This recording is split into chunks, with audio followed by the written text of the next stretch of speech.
TV KPM.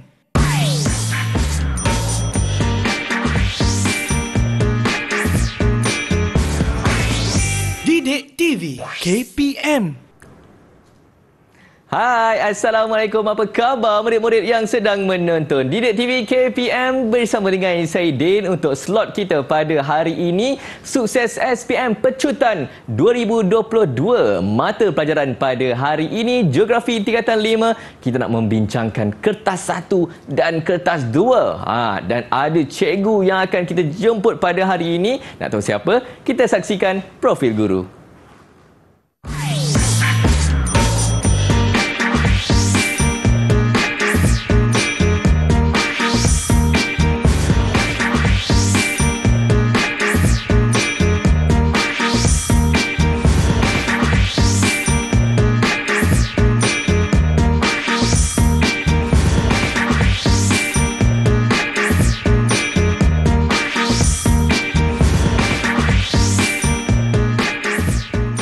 Itu dia, kita dah pun berkenalan dengan guru kita pada hari ini. Assalamualaikum, selamat datang Cikgu Fitri. Waalaikumsalam. Cikgu, saya pun sebenarnya hari ini berkobar-kobar juga sebenarnya. Bersemangat. Bersemangat kan. Sama juga dengan murid-murid di rumah untuk kita tahu lebih lanjut berkenaan dengan Geografi tingkatan 5 kertas 1, kertas 2. Ya, betul. Tapi nanti dulu murid-murid. Sebab kita nak memperkenalkan juga juru bahasa isyarat kita pada hari ini. Selamat datang kepada Cikgu Aida yang akan bersama kita sepanjang sesi sukses SPM Pecutan 2022 pada hari ini.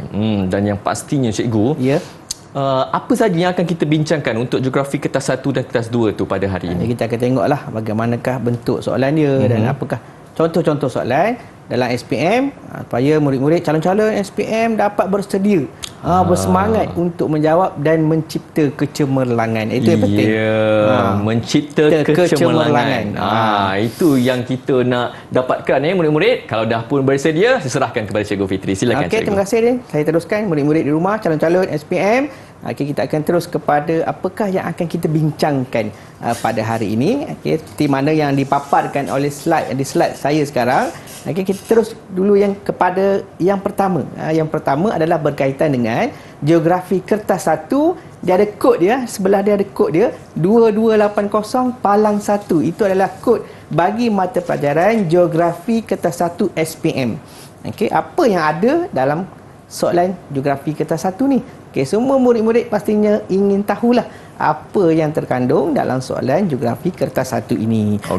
Saya teruskan. Soalan dia ada 40 soalan. Objektif aneka pilihan bermaksud dia ada bagi soalan dan dia sediakan beberapa pilihan jawapan. Pilihan jawapan dia adalah A, B, C dan D. Itu dipanggil aneka pilihan. So boleh calon-calon murid-murid boleh memilihlah jawapan yang sesuai dengan soalan yang diberikan. Yang seterusnya adalah kita tengok jawab semua soalan. Murid-murid calon-calon SPM, jawab semua soalan yang terkandung dalam soalan SPM Geografi kertas 1. Itu kena jawab semua soalan. Jangan tinggalkan. Saya yakin murid-murid calon-calon SPM pasti dah mengetahuinya dan kita dah bersedialah untuk menjawab soalan Geografi kertas 1 ini. Saya teruskan lagi. Apakah masa dia? Masa yang diperuntukkan, berapa masa yang diperuntukkan adalah 1 jam 15 minit untuk menjawab 40 soalan ini. Pastikan masa yang diberikan itu pastinya mencukupi untuk calon-calon menjawab ke semua soalan, 40 soalan yang diberikan. Seterusnya adalah tiada soalan berkaitan kemahiran geografi. Saya yakin murid-murid calon-calon SPM dah tahu apakah yang dikatakan dengan soalan kemahiran geografi. Sekiranya anda tak tahu, nanti kita kupas lagi. Supaya murid-murid lebih tahu. Dah tahu dah sekarang, tapi pastinya selepas ini murid-murid akan lebih tahu berkaitan apa yang dibincangkan dalam Geografi kertas 1. Seterusnya adalah kita pergi kepada Geografi kertas 2. Sebelum kita kembali pada penerangan lebih detail, lebih jelas, lebih lengkap berkaitan dengan geografi kertas 1 tadi, kita pergi dulu pada geografi kertas 2 ni, format dia lah. Okey, kod dia sama juga 2280, tapi dia palang 2 menunjukkan bahawa kertas 2 terdapat 3 bahagian, iaitu bahagian A, bahagian B dan bahagian C. Jadi ketiga-tiga bahagian ni membawa markah keseluruhan adalah 100 markah. Okey. Jawab semua soalan bahagian A dan B. Maksudnya jangan tinggalkan ruangan kosong. Saya pasti calon-calon SPM akan dapat menjawab ke semua soalan pada bahagian A dan bahagian B. Pada bahagian C, dia ada 4 soalan. Pilih 2 daripada 4. Maksudnya, mungkin soalan 1, 2, 3, 4, calon memilih untuk menjawab 1 dan 2. Ketiga dengan 4 tak perlu jawab lah. Dia macam tu. Ataupun mungkin soalan 1 murid-murid tak selesa dengan soalan tersebut, selesa dengan soalan nombor 2 ataupun nombor 3, jawablah soalan nombor 2 dan nombor 3. Maksudnya pilih 2 daripada 4 soalan yang diberikan untuk bahagian C. Okay. Seterusnya adalah masa yang diberikan untuk geografi kertas 2 ni 2 jam 30 minit. 2 jam 30 minit ni masa yang cukup untuk murid-murid meluahkan apa sahaja apa yang murid dah belajar. Dah belajar kan, kita terjemahkan ke atas kertas jawapan, dan pastinya murid-murid akan dapat mencipta kecemerlangan lah sekiranya dapat menjawab dengan sebaik yang mungkin. Itu saya teruskan lagi, Dan. Boleh, Dan? Saya teruskan. Okey, murid-murid di rumah pasti boleh teruskan lagi, terus meneliti apa yang saya akan sampaikan supaya dapatlah tercapailah hasrat hajat saya ni, supaya murid-murid di rumah, calon-calon SPM dapat mencipta kejayaan yang cemerlang. Kita tengok dulu, berbalik kepada geografi kertas 1, topik dalam geografi kertas 1, dia ada topik geografi tingkatan 4, itu geografi fizikal. Berkaitan dengan pergerakan plat tektonik, pembentukan dan kepentingan batuan, proses dan kesan luluh hawa, proses dan kesan gerakan jisim, bentukan dan kelestarian sungai, tindakan ombak dan di pinggir pantai. Ini adalah geografi fizikal, tingkatan 4. Ada juga topik geografi manusia. Tingkatan 4, tabaran penduduk, pertumbuhan penduduk dunia, migrasi penduduk, pertempatan dan urbanisasi. Untuk topik tingkatan 5, dia ada juga geografi fizikal, fenomena cuaca dan iklim serta pengaruhnya, tumbuh-tumbuhan semula jadi dan hidupan liar, pemeliharaan dan pemuliharaan tumbuh-tumbuhan semula jadi dan hidupan liar. Itu geografi fizikal untuk tingkatan 5. Yang seterusnya adalah topik geografi manusia untuk tingkatan 5. Bermaksud tingkatan 4 ada geografi fizikal, tingkatan 5 pun ada geografi fizikal, tingkatan 4 ada geografi manusia, tingkatan 5 pun ada geografi manusia. Dia ada sumber tenaga, kesan perwakaan dan pengurusan sumber tenaga, kegiatan ekonomi utama, kesan kegiatan ekonomi terhadap alam sekitar. Banyaknya topik nak kena ingat. Jangan risau, sebab saya yakin murid-murid dah ada masa yang cukup untuk mengulang kaji sebelum ini. Cuma tambahan sedikit untuk murid-murid lebih mengimbau balik apa yang murid-murid dah ingat, dan kita tambah lagi supaya murid-murid calon-calon SPM dapat mencapai kecemerlangan lah. InsyaAllah. Kita teruskan. Ini contoh soalan untuk geografi kertas 1. Ini soalan ni dia tanya secara terus, yang mana soalan ini memerlukan murid-murid menjawab terus daripada soalan. Maksudnya soalan dia padat terus kepada jawapan, dan murid-murid dapat memilih jawapan dengan lebih baik lah. Jadi cara dia adalah murid-murid kena kenal pasti apa kehendak soalan ni. Ditanya di lapisan bumi, terus tergambar di fikiran murid lapisan bumi lah.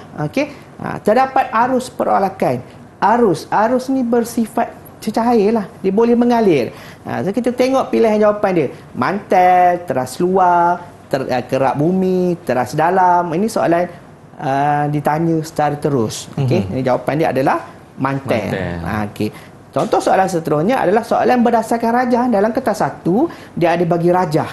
Dia akan tanya berdasarkan rajah yang diberikan. Contoh yang dipaparkan di slide sekarang adalah rajah berikut menunjukkan pergerakan plat yang membentuk banjaran gunung lipat di banjaran Himalaya. Itu maksudnya dia punya pengenalan kepada soalan. Lepas tu dia akan bagi rajah. Murid-murid kena faham rajah yang dipaparkan, yang diberikan dalam soalan. Apakah sebab berlakunya lipatan kerak bumi seperti dalam rajah di atas? Ditanyalah.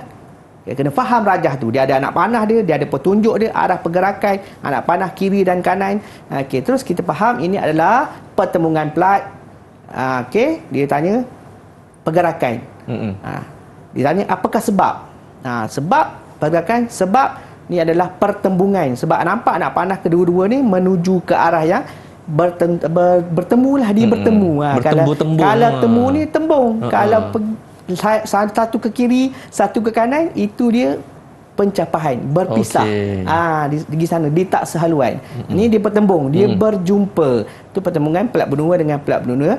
Okey, saya bukan nak tekan kepada topik ini, cuma saya tekankan bahawa ada soalan berbentuk rajah. Adakah murid-murid calon-calon SPM kena faham, kena memahamilah apa yang topik-topik yang saya sebutkan tadi berkaitannya ada rajah, kita boleh buat ulang kaji. Okey. Yang seterusnya soalan adalah ada soalan yang berdasarkan foto. Okey, ada foto seperti mana yang dipaparkan di slide sekarang. Dia tanya kesan proses lulu hawa. Okey, proses lulu hawa kimia yang menghasilkan pandan darat dalam foto tersebut. Ini adalah jawapannya adalah pengkarbonan. Okey, pengkarbonan. Maksudnya ada foto kan. Kalau dalam SPM, dalam SPM foto yang diberikan berwarna. Berwarna maksudnya calon-calon selesa untuk menjawab soalan. Okey, yang terakhir, contoh soalan yang seterusnya adalah yang terakhir. Soalan yang berdasarkan peta. Saya bagi contoh peta Malaysia. Ada juga soalan yang boleh diberikan berbentuk peta dunia. Murid-murid boleh bersedialah tengok buku, buat ulang kaji, perhatikan peta Malaysia, perhatikan peta dunia. Seperti soalan yang dipaparkan di slide sekarang. Apakah faktor yang menggalakkan perkembangan bandar X dan Y? Ini adalah dia punya key dia, lokasi bandar di Malaysia. Faktor yang menggalakkan perkembangan bandar X dan Y.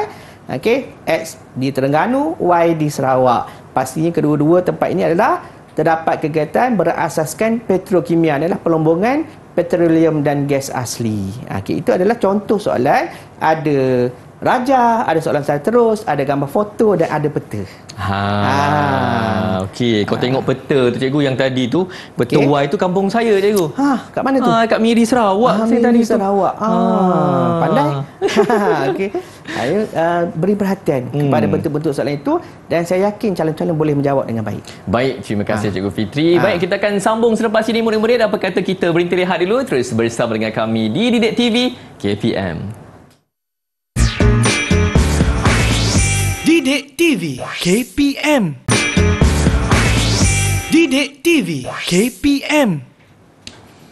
Ya, terima kasih kepada murid-murid cemerlang yang sedang menonton Didik TV KPM bersama dengan saya Din untuk slot sukses SPM Pecutan 2022 pada hari ini mata pelajaran geografi. Kita nak berbincang berkenaan dengan topik kertas 1 dan juga kertas 2 geografi tingkatan 5. Dan sekarang ini Cikgu Fitri nak bagi penerangan kepada murid-murid berkenaan dengan kertas 2 Cikgu, bahagian A. 2 bahagian A. Betul. Okey, silakan Cikgu. Saya teruskan untuk bahagian 2 geografi kertas 2 bahagian A, kemahiran geografi. Seperti mana yang dipaparkan, 2 soalan struktur, jawab semua soalan. Okey, 2 soalan ni merangkumi 30 markah, maksud satu soalan 15 markah. Salah satu berdasarkan kemahiran geografi iaitu skala dan jarak, arah dan bearing, ketinggian, keluasan, rujukan grade 4 dan 6 angka serta peta topografi. Soalan 2 berdasarkan kemahiran geografi iaitu melukis graf dan carta pai, taksiran graf dan carta pai. Ada 2 bahagian maksudnya. Ada 2 soalan dan semua berkaitan dengan kemahiran geografi. Tidak ada yang lain lah. Tak ada yang lain. Saya teruskan. Ini peta topografi seperti mana yang dipaparkan di slide sekarang. Ini adalah contoh peta topografi. Berwarna. Calon-calon jangan risau. Calon-calon boleh melihat ini dengan jelas. Pastinya tidak akan mendatangkan masalah untuk calon-calon memahami peta topografi. Saya yakin calon-calon dah tahu cara untuk membaca ataupun meneliti peta topografi. Saya teruskan. Ini contoh soalan. Contoh soalan soalan 1 berkaitan dengan peta topografi. Saya tunjukkan contoh-contoh yang boleh murid-murid jadikan sebagai panduan untuk bersedia menjawab soalan SPM dengan cara yang paling baik. Contoh soalan sekarang ni dia ada bentuk biasa A, B, soalan 1A, soalan 1B, C, D. Dia ada anak-anak dia. Anak-anak dia dan membawa markah keseluruhan 15 markah. Nyatakan arah setinggi dalam segi 4 grade berikut. Contohlah, dia akan bagikan segi 4 grade dan segi 4 grade ni calon kena rujuk pada peta topografi yang dibekalkan. Peta topografi dia bersaiz A3 besar. Okey, yang disediakan dalam kertas soalan. Okey, dan terus rujuklah kepada rujukan grid yang diberikan, petak grid yang diberikan. Okey, contoh sebagai jawapan kat sini, nyatakan, disuruh nyatakan saja, nyata, beri je. Tak payah buat dalam bentuk ayat. Berikan saja. Contoh 976 meter. Terus boleh dapat markah seperti mana markah yang diperuntukkan dalam soalan. Okey, bergantung jugalah kan, sama ada satu markah ataupun dua markah. Okey, bergantung kepada markah yang diperuntukkan. Contohnya soalan yang lain adalah berapakah bearing Bukit Nanas dari Bukit Asam. Okey, yang ni berikan jawapan, tak perlu gunakan ayat yang panjang-panjang. Contoh sebagai ayat panjang, berapakah bearing Bukit Nanas dari kampung Bukit Asam ialah apa-apa-apa. Tak perlu, tuliskan sahaja jawapan yang berkaitan. Okey, contoh di sini adalah 156 darjah. Itu menunjukkan bearing lah. Murid-murid tahu ini contoh yang diberikan.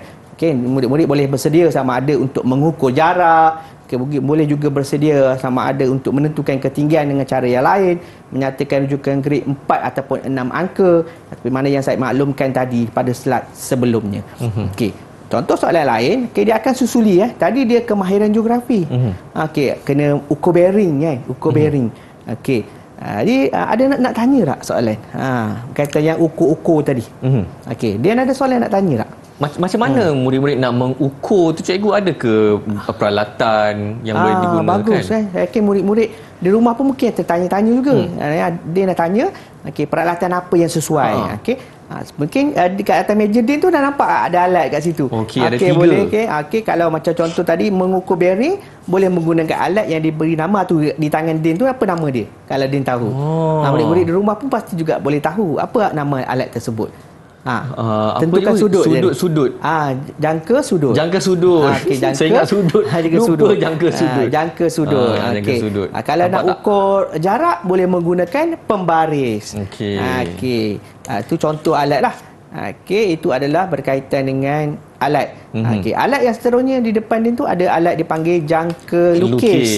Okey, ni kejap lagi kita akan tunjukkan soalan bagaimana yang menggunakan alat ini. Okey, saya teruskan. Nyatakan dua kegiatan ekonomi yang berpotensi dimajukan dalam kawasan segi 4 grid tersebut, beri alasan. Ni dia fahamkan soalan. Apa kehendak? Dia suruh nyatakan sah dua. Dia nak dua, bagi dua. Bagi lebih boleh. Jangan risau dan jangan kurang daripada dua, sebab disebut dah di situ.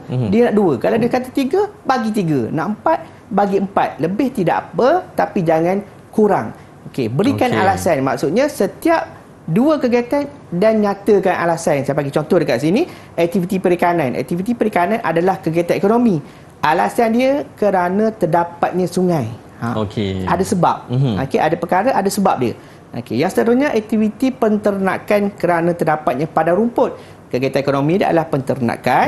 Okey, sebab dia adalah terdapat padang rumput. Okey. Seterusnya boleh bagi aktiviti ekopelancongan. Ekopelancongan adalah kegiatan ekonomi. Okey, sebab dia terdapat kawasan hutan. Maksudnya calon-calon boleh jawab macam ni, tapi pastikan menggunakan ayat yang lengkap. Okey, jangan ayat tergantung ataupun ayat yang terlalu pendek, supaya calon dapat markah setimpal dengan markah yang diperuntukkan dalam satu-satu soalan. Untuk bahagian A, kemahiran geografi ni, untuk bahagian A kertas 2, soalan 1. Okey, kita pergi lagi. Okey, ini adalah contoh soalan untuk nombor 2. Biasanya dalam kertas 2 bahagian A, kemahiran geografi. Okey, berdasarkan jadual 1, lukiskan sebuah graf garisan. Ini kemahiran kedua lah. Tadi ada pentafsir peta, ada bearing, ada lukis jarak, ukur jarak dan sebagainya, kira luas. Okey, berdasarkan jadual 1, lukiskan sebuah graf garisan yang menunjukkan jumlah pendapatan sektor pelancongan di Malaysia antara tahun 2014 hingga 2018. Gunakan skala 1 cm mewakili RM5 bilion. Okey, ini kena faham lah. Okey, kena faham. Okey, lukis graf garisan. Sebab dia suruh lukis graf garisan, jangan tersalah. Faham betul-betul soalan. Dia suruh lukis graf garisan, kita lukis graf garisan. Seperti mana yang saya paparkan di slide sekarang, ini adalah contoh graf garisan. Kalau disuruh lukis graf bar, lukis graf bar. Okey, sebab dia dah maklumkan dalam soalan, dia dah bagi tahu dah calon-calon, jangan ulang kesilapan lah. Kalau disuruh lukis carta pai, lukislah catapai. Sebut catapai, itulah alat yang kita gunakan, dipanggil jangka lukis tadi, untuk melukis catapai, untuk buat bulat. Untuk buat bulat. Itu je senang cara dia. Letak pensel kat sini. Pensel kat ujungnya. Gunakan skala 1 cm mewakili RM 5 bilion pada pasti tegak. Sebab dia dah maklum dah. Pada soalan, ikut je kehendak soalan. Nak mudah, calon-calon ikut apa yang soalan mahu, dan kita akan dapat markah yang kita hendak. Ikut apa yang dia nak, kita akan dapat apa yang kita nak. Yang seterusnya adalah tuliskan tajuk dan labelkan paksi menegak dan paksi merata. Tajuk boleh rujuk pada soalan yang diberikan. Contoh ni, sektor pelancongan di Malaysia antara tahun 2014 hingga 2018. Itu adalah tajuk dia. So tulislah semula. Senang je. Dah dapat markah dah. Tulis semula je, tak payah nak fikirkan apa tajuk yang sesuai. Dia dah bagi dah tajuk yang sesuai, dan kita tulislah apa yang dia berikan. Terus dia dapat markah. Jangan ulang kesilapan ataupun jangan lakukan kesilapan terlupa nak tulis tajuk. Saya yakinlah calon-calon pasti ingat, sebab ini perkara yang senang untuk calon-calon ikut. Untuk mendapat markah yang sebaik ataupun sebanyak yang mungkin. Contoh soalan, kalau soalan graf, contoh bina graf, buat catapai, murid-murid akan diberi dengan soalan susulan berkaitan dengan catapai ataupun graf yang disuruh lukis tadi. Contoh dibagi dengan merujuk kepada graf yang anda telah lukis tadi, suruh lukis graf garis. Jelaskan pola yang menunjukkan jumlah pendapatan sektor pelancongan di Malaysia antara tahun 2014 hingga 2018. Jelaskan pola. Pola ni yang paling senang sekali untuk kita berikan. Just tulis je lah pola dia. Pola ni menerangkan pendapatan sektor pelancongan, jumlah pendapatan keseluruhan ialah sebanyak berapa. Tulislah berapa banyak berdasarkan maklumat yang diberikan. Saya tak naklah bagi kat sini apa maklumat dia. Kat sini cuma kita boleh dapat gunakan ayat dia, jumlah pendapatan keseluruhan ialah sebanyak berapa-berapa. Ni murid-murid boleh gunakan contoh ayat ni. Yang seterusnya adalah jumlah pendapatan tertinggi ialah sebanyak berapa-berapa dan pada tahun bila. Ini pola dia. Pola dia ada paling tinggi, lepas tu dia ada yang paling rendah, dia ada jumlah keseluruhan, dan ceritakan perkara-perkara lain untuk membolehkan calon-calon mendapat markah seperti mana yang diperuntukkan dalam soalan. Kalau dalam soalan itu peruntukan markah 4 markah, ikutlah untuk dapatkan 4 markah. Kalau 6 markah, kita ikut cara untuk mendapatkan 6 markah. Jangan jawab ringkas. Tu je tip dia. Jangan jawab ringkas. Dia bagi sikit, macam mana kita nak dapat banyak? Bagilah banyak. Lebih tidak apa. Kerana kalau salah, ia tidak ditolak markah. Jangan risau. Jawab saja. Tenang dan jawab dengan sebaik mungkin. Itu je tip dia. Terima kasih Cikgu Fitri. Siap bagi tips lagi. Tak ada Cikgu. Saya rasa penerangan yang cukup jelas. Saya dapat rasa yang murid-murid di rumah tengah angguk-angguk faham. Angguk faham. Alhamdulillah. Apa kata Cikgu, kita berhenti rehat dulu. Kita sambung selepas ini. Terus menonton kami di Didik TV KPM. Didik TV KPM. Didik TV KPM. Ya, murid-murid sedang menonton slot Sukses SPM Pecutan 2022 bersama dengan saya Din untuk mata pelajaran Geografi tingkatan 5, dan saya bersama dengan Cikgu Fitri menerangkan berkenaan dengan kertas 1 dan juga kertas 2. Dan sekarang ini murid-murid kena fokus sebab Cikgu Fitri nak terangkan berkenaan dengan kertas 2 bahagian B pula. Silakan Cikgu. Terima kasih Din. Kita fokus pada yang seterusnya, iaitu kertas 2 bahagian B. Tu kertas 2 bahagian B. Kita teruskan apakah yang ada dalam kertas 2 bahagian B ni. Semestinya adalah bahagian B soalan struktur. 3 soalan, jawab semua soalan mewakili 30 markah. 3 soalan 30 markah, bermaksud satu soalan 10 markah. Jawab semua, jangan tinggalkan. Sekiranya mungkin ada tak ingat fakta ataupun tak tahu, mungkin kita boleh fikir-fikirkan, dan pastinya anda boleh memikirkan dan menjawab dengan sebaik mungkin.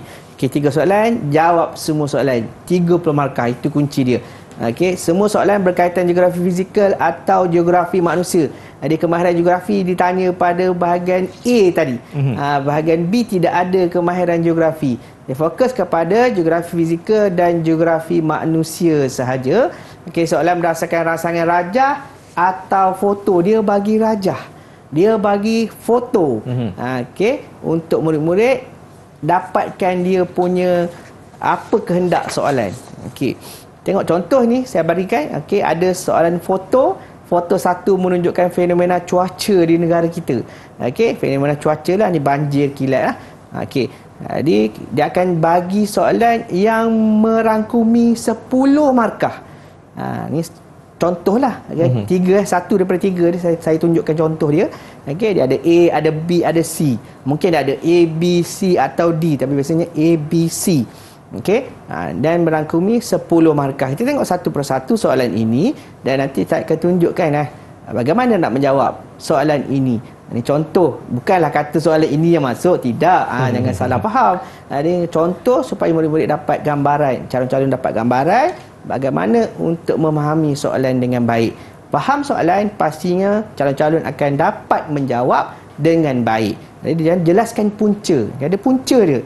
Okey, kita fahamkan dulu foto yang diberikan.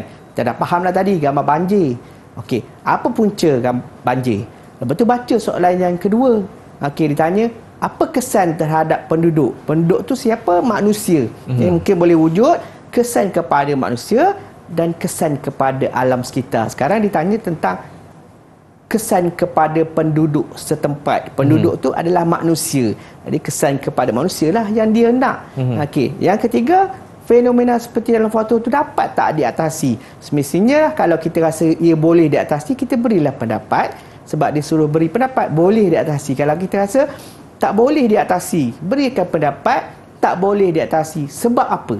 Kalau boleh diatasi, kenapa? Itu cara dia. Dan kita berhati-hati baca satu persatu soalan, kita faham. Bila dah faham, barulah kita boleh menjawab dengan baik. Contoh kita dah sekarang dah faham. Saya yakin murid-murid dah faham. Saya faham.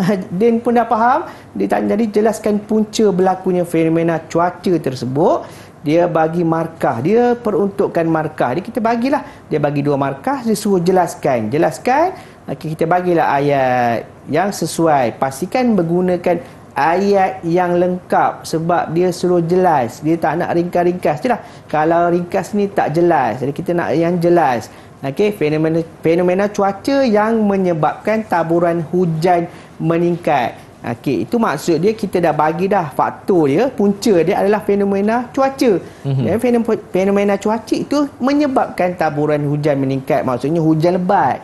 So dia suruh jelaskan. Bila jelas, kita beri jawapan dengan jelas lah. Supaya kita dapat markah. Seperti mana markah yang diperuntukkan. Ada lagi ke jawapan? Pastinya ada, kita beri lagi. Jangan risau, beri jawapan lebih tidak ada masalah. Jangan terkurang. Supaya kalau terkurang nanti, kita tak dapat markah penuh. Jadi kalau kita bagi lebih, insyaAllah kita akan dapat markah seperti mana yang kita inginkan. Okey. Masalah sistem peparitan, itu punca dia. Okey, jadi kita bagi sistem peparitan seperti longkang tersumbat. Kita tambah ayat. Okey, mungkin kalau kita tanya sistem peparitan bermasalah, macam mana masalah tu? Kita bagi contoh masalah dia adalah longkang tersumbat. Ayat yang jelas dan kita boleh tahulah. Okey, ini untuk dapatkan markah yang kita nak tadi. Okey, kita boleh tambah lagi. Kita tidak masalah. Okey, dia ada bagi ruang jawapan. Kita isikan ruang jawapan dengan jawapan-jawapan kita yang bernas. Sebab pastinya kita akan dapat jawapan yang baik. Permukaan berturap. Okey, punca dia permukaan berturap. Okey, menyebabkan air tidak meresap. Dia tak masuk ke dalam tanah.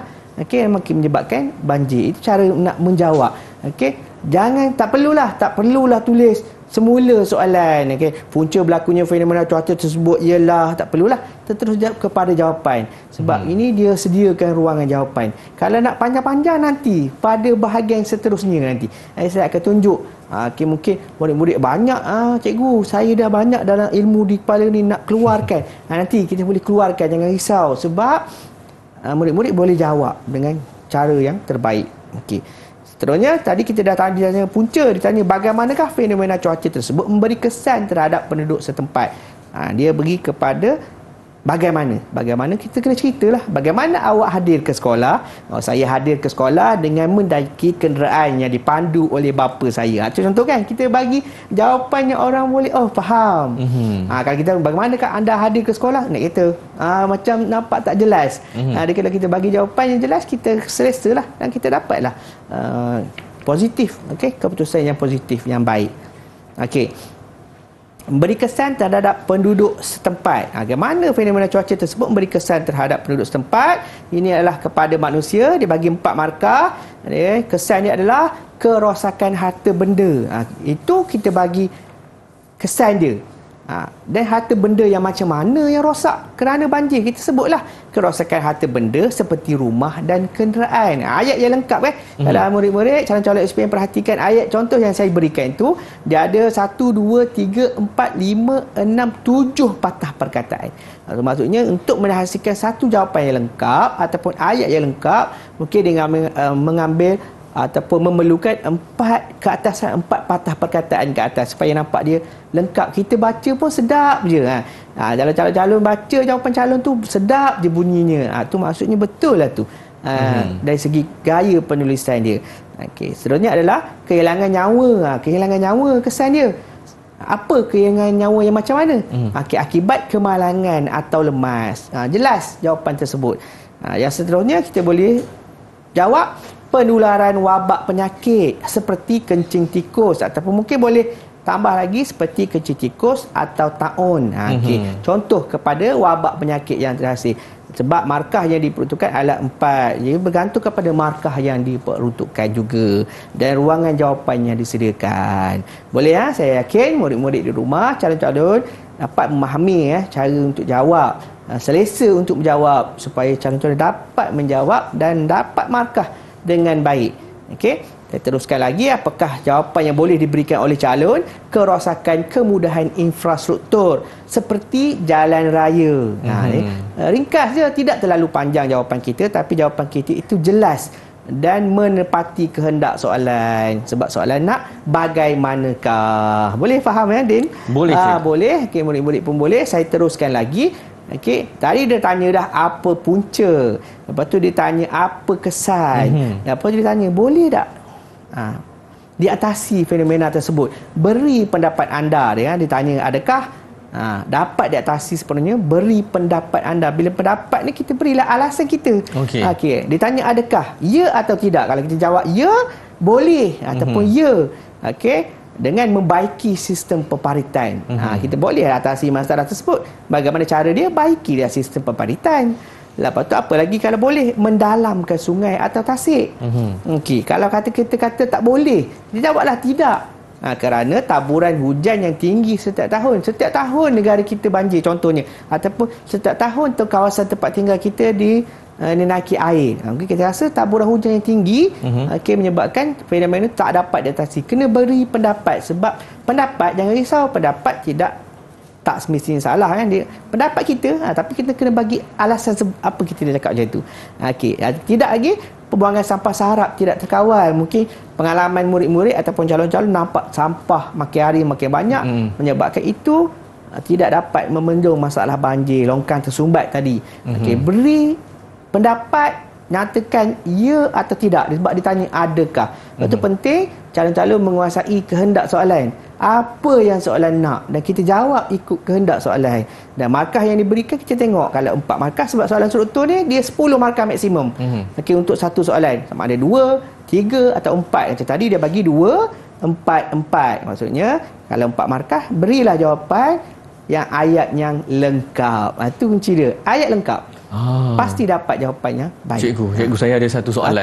Silakan. Boleh tak kalau murid-murid menggunakan ayat berbentuk huraian untuk menjawab?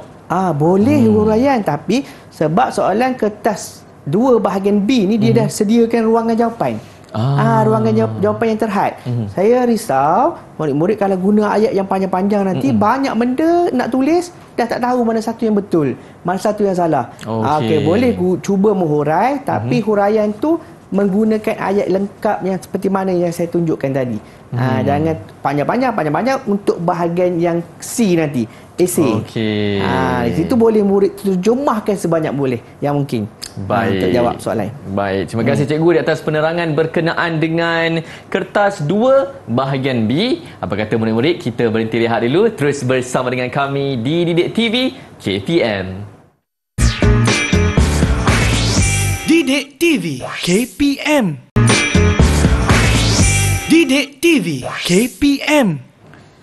Ya, adik-adik, bersama dengan saya Din, hos anda untuk sukses SPM Pecutan 2022 untuk mata pelajaran Geografi tingkatan 5. Hari ini Cikgu Fitri bersama dengan kita untuk menerangkan berkenaan dengan kertas 1 dan juga kertas 2. Tapi sekarang murid-murid, teruskan fokus sebab cikgu nak menerangkan berkenaan dengan kertas 2 bahagian C pula. Jadi silakan Cikgu Fitri. Terima kasih Din. Saya yakin murid-murid di rumah terus fokus. Dan kita nak membincangkan apa pelik-pelik pula lidah kita kan. Nak membincang, semangat ya sebenarnya. Membincangkan apakah yang terkandung dalam soalan Geografi kertas 2 bahagian C. Berhati-hati sebut takut tersalah. Okey, Geografi kertas 2 bahagian C, soalan esei. Ni jangan takut ya murid-murid, esei ni tidaklah esei macam karangan panjang-panjang tu. Tetapi esei ni memerlukan murid menghurai fakta, huraian dan ada berserta dengan contoh. Saya ulang balik. Ada fakta dia. Okey, ada huraian dia. Dan ada contoh yang sesuai. Itu maksudnya esei. Jangan risaulah. Calon jangan risau. Kita cuba. Kita tengok ni apa perkongsian saya. Dan saya yakin murid-murid lepas ni selesa dah. Dah confident dah nak jawab dengan baik untuk bahagian C esei. 4 soalan dibagi 4 soalan untuk bahagian ini. Jawab 2 soalan saja. 40 markah. 2 soalan 40 markah. Satu soalan berapa? Berapa tu? 20. Satu soalan 20 markah. Jawab 2 soalan 40 markah. Banyak tu. Ada kata kan, boleh tak kami jawab semua? Ikutlah apa yang diberikan cadangan dalam soalan. Disuruh jawab 2, jawab 2. Jangan risau. Semua soalan berkaitan geografi fizikal dan geografi manusia, sama juga pada bahagian B tadi. Kita tengoklah bahagian C ni dia tak ada geografi, kemahiran geografi. Dia ada geografi fizikal dengan geografi manusia. Tak tanyalah kemahiran geografi tu, murid-murid jangan risau. Saya teruskan lagi dengan soalan berdasarkan rangsangan rajah. Dia ada bagi rajah. Ada soalan yang diberi foto, ada yang diberi petikan. Petikan maksudnya petikan akhbar, petikan kenyataan oleh pihak-pihak tertentu, dan taburan peta. Mungkin ada peta dunia berdasarkan peta dunia ataupun peta Malaysia. Mana murid-murid kena tentukan nama-nama lokasi contohnya. Itu adalah soalan esei. Ini contoh soalan esei. Ringkas kan? Nampak senang ya soalan ni. Dia ni adalah soalan berdasarkan rangsangan foto. Dia bagi gambar seperti mana yang semua murid-murid tahu, calon-calon tahu foto ni macam mana. Foto ni berwarna. Senanglah maksudnya. Calon-calon tengok soalan tu, dia tahulah ini gambar bandar. Kita tengoklah soalan-soalan dia. Dia merangkumi anak-anak dia. Contohlah ni soalan nombor 1, dia bagi anak dia. Anak dia maksudnya ada A, ada B, ada C, ada D. Kalau biasa kita sebut anak, ni pecahan. Pecahan soalan dia. Dia ada A, jadi soalan dia, jelaskan ciri pola pertepatan dalam foto 3. Ni 4 markah. Dia ada jelaskan, dia terangkan faktor yang mempengaruhi pembentukan pola pertepatan dalam foto 3. Foto 3 tu foto yang dinyatakanlah ataupun foto yang diberikan dalam soalan. Bagaimanakah proses urbanisasi memberikan kesan terhadap alam sekitar? Cadangkan langkah untuk mengurangkan masalah urbanisasi. Jadi kita akan ambil beberapa contoh daripada soalan ini untuk saya terangkan bagaimanakah cara terbaik calon-calon boleh menjawab soalan ini dan mendapat markah yang terbaik. Kita tengok, kita ambil soalan B daripada 4 tadi, A, B, C, D. Kita ambil soalan B. Terangkan faktor yang mempengaruhi pembentukan pola pertepatan dalam foto 3. Pola pertepatan kita dah maklum, gambar tadi gambar bandar. Kalau bandar ni pola pertepatan berpusat. Semua ada ditumpu pada satu tempat yang sama. Jadi terangkan faktor pembentukan pola pertempatan. Jadi kita terus jawab faktor yang mempengaruhi pembentukan pola pertempatan seperti dalam foto 3 ialah wujudnya kawasan tanah pamah yang rata dan luas, membolehkan banyak kawasan pertempatan dibina. Tanah tu rata, luas, banyaklah kawasan pertempatan dibina dan menyebabkan pola pertempatan berwujud sedemikian rupa. Okey. Yang seterusnya, selain itu, kawasan berkenaan juga mempunyai kadar migrasi masuk yang tinggi, dipengaruhi oleh wujudnya peluang pekerjaan yang banyak. Okey, itu contohlah. Boleh juga kita tambah isi lain, peranan pihak berkuasa tempatan dalam merancang pertempatan, ataupun kita boleh tambah yang lain, wujudnya jaringan pengangkutan seperti jalan raya. Okey, cuma kita olah perkataan yang dipaparkan dalam slide. Sekarang dia ada ayat yang dalam warna biru tu. Pakai warna biru kan. Yang atas tu warna hitam, yang bawah tu warna biru tu. Kalau sebolehnya, jangan jawab macam ni. Kena gunakan ayat yang lengkap lah. Macam contohnya di atas tu. Okey, contohnya, selain itu, peranan pihak berkuasa juga penting dalam menentukan pola pertempatan. Contohnya dengan merancang pertempatan tersebut. Okey, selain itu, wujudnya jaringan pengangkutan seperti jalan raya telah mempengaruhi pembentukan pola pertempatan. Sebab nama pun esei. Esei ni memerlukan murid jawab panjang. Okey, ada soalan nak tanya? Itulah cikgu nak tanya juga. Boleh tak kalau murid-murid menjawab secara ringkas, contohnya hanya menyenaraikan je? Senaraikan je kan. Kebetulan saya pun ada tunjukkan senaraikan tu kan. Boleh tanya, boleh tak senarai macam tu? Boleh, tetapi ia dikira sebagai hanya calon menyenaraikan. Sebab dia suruh tadi terangkan. Okey, jadi calon tidak memenuhi kehendak soalan. Okey, hati-hati sebab dia suruh terangkan, kita terangkan. Gunakan ayat. Maksudnya kita nak tunjukkan apa yang telah kita pelajari. Kita curahkan apa yang kita telah faham supaya jawapan kita memenuhi kehendak soalan dan kita boleh mencapai atau mendapat markah yang terbaik seperti mana yang telah diperuntukkan dalam markah yang diberikan pada soalan. Okey. Saya pilih lagi yang seterusnya adalah dia ambil pilihan jawapan tadi A, B, C, D. Saya ambil yang C pula soalan dia. Bagaimanakah proses urbanisasi memberi kesan terhadap alam sekitar? Yang ni 8 markah. Tadi 4 markah. Kalau dia rasalah 8 markah ni adakah perlu detail lagi ataupun panjang lagi berbanding dengan 4 tadi? Kalau ikut markah tu cikgu, memang dia nak lagi lebih terperinci. Lebih terperinci. Senang je. Kalau murid-murid tengok markah yang diberikan tu banyak, kita banyakkan jawapan kita. Kalau sikit, jangan sikitkan lagi. Jawab je lah. Supaya jangan risau jawab banyak. Senang cerita, jawab apa yang murid-murid telah belajar. Sebab saya yakin murid-murid dah belajar dan murid-murid boleh jawab dengan baik. Okey, ini tanya ni proses urbanisasi memberikan kesan terhadap alam sekitar. Kesan terhadap alam sekitar. Jadi sebenarnya soalan ni nampak macam mudah, tapi kadang-kadang calon-calon dia terkeliru, dia jawab kesan terhadap manusia. Okey. Dia tak nak kepada alam sekitar. Dia tak nak kepada manusia, dia nak kepada alam sekitar. Kadang murid-murid atau calon-calon jawab panjang, tapi tak kena dengan kehendak soalan. Salah. Salah. Itu yang murid-murid kena berhati-hati. Sebab itulah baca soalan berhati-hati sebab masa yang diberikan cukup.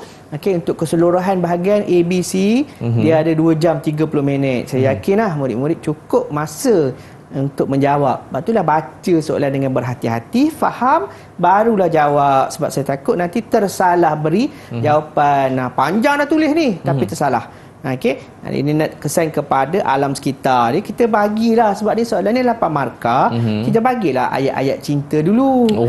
Ayat-ayat cinta dulu. Contohnya ayat cinta tu macam mana kita huraikan apa soalan dulu. Jadi proses urbanisasi merupakan proses perkembangan sebuah bandar. Proses tersebut secara tidak langsung telah banyak memberikan kesan terhadap alam sekitar di kawasan terlibat. Kita dah cerita. Ini tak ada isi lagi. Cuma kita nak bagi pengenalan, pengenalan supaya jawapan kita nanti nampak lengkap jawapan kita tu. Barulah kita masuk pada yang pertama, kesan yang pertama. Antara kesan yang wujud adalah berlakunya kejadian tanah runtuh. Itu kesan. Itu fakta. Jadi kita nak bagi penjelasan kepada fakta. Kejadian tersebut berpunca daripada penerokan dan pembinaan di kawasan Cerun. Lepas tu kita bagi contoh seperti pembinaan kawasan kediaman, seperti pangsapuri atau kediaman mewah. Bolehlah bagi contoh. Contohnya pangsapuri atau kediaman mewah. Itu contoh. Dia penting untuk esei pastinya kena ada fakta, ada huraian, ada contoh. Cukup tak panjang tu? Saya rasa cukup. tak cukup. Kena panjang lagi. Kena panjang 8 lagi. markah. 8 markah. Itu baru fakta yang pertama. Ini fakta yang kedua. Selain daripada itu, berlaku juga kepupusan habitat flora dan fauna akibat penerokaan yang giat. Kawasan hutan diteroka bagi membolehkan pembangunan dijalankan seperti pembinaan kawasan perindustrian atau kilang. Dia ada fakta dia, habitat flora dan fauna tadi pupus. Sebab apa? Sebab ada pembangunan dijalankan. Apa contoh pembangunan? Kawasan kilang. Macam tu je. Tapi mesti dalam bentuk ayat. Kita bagi lagi satu lagi kesan. Kesan terhadap alam sekitar. Yang lain adalah wujudnya kejadian hujan asid. Kejadian tersebut berlaku kerana terdapat peningkatan gas pencemar yang dihasilkan oleh kilang dan kenderaan yang semakin bertambah. Lepas tu kita akhirilah dengan jelaslah bahawa proses urbanisasi telah banyak memberi kesan terhadap alam sekitar. Justru itu, langkah-langkah sepatutnya perlu diambil bagi mengurangkan kesan tersebut. Kita tengok ya. Saya gunakan perkataan jelaslah. Justru itu dipanggil adalah kata hubung. Penanda wacana yang sesuai kan. Kata hubung dia.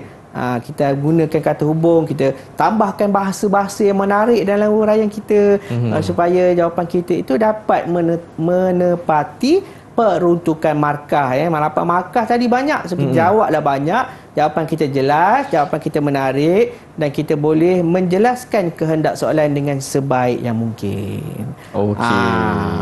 Panjang juga cikgu jawapan 8 markah tu. 8 markah tu sebab dia berbeza kan peringkat A, B, C. Sini dia ada tadi 4 markah, cara dia mungkin sedikit je. Kalau 8 markah kita lebihkan. Nak mudah, kalau calon tengok jawapan soalan yang diperuntukkan tu markah dia banyak, lebihkan jawapan. Tu je.